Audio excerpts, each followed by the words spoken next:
we're going through these 10 treasures of darkness, and the Bible tells us that there's hidden riches and treasures in darkness. And so God sometimes lets us walk into the dark places so we can discover some of these treasures.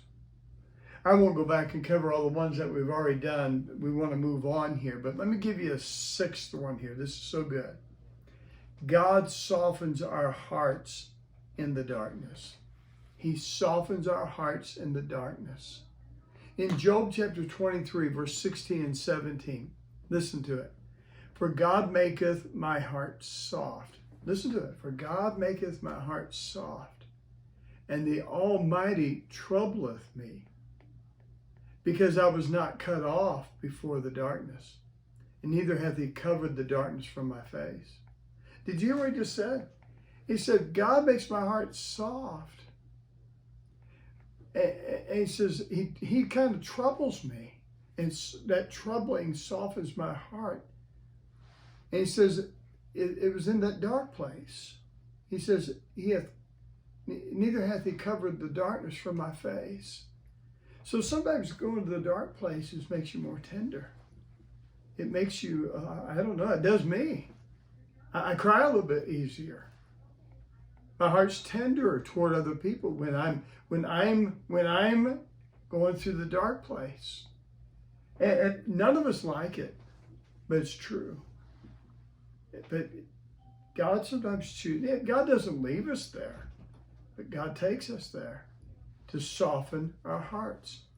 Now the seventh one is this: God's secret place is in the darkness. In other words, a little child might say, "Hey, can I show you my secret place?"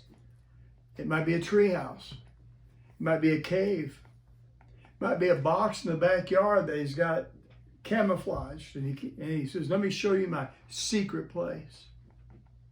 Well, God has secret places, and God's secret place is in the darkness.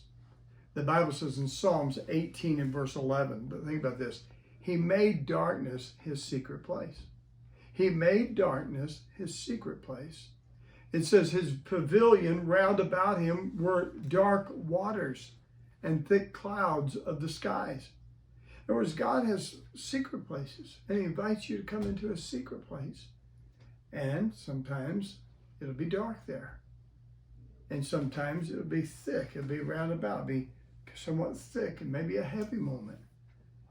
I'm not trying to promote a martyr syndrome, like we got to be down and sad all the time. I'm not saying that.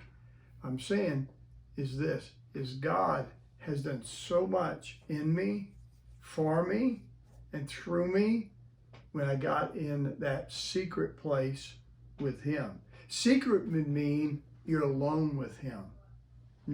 You're away from everybody else. It's secret. The Bible talks about us praying in secret, doesn't it?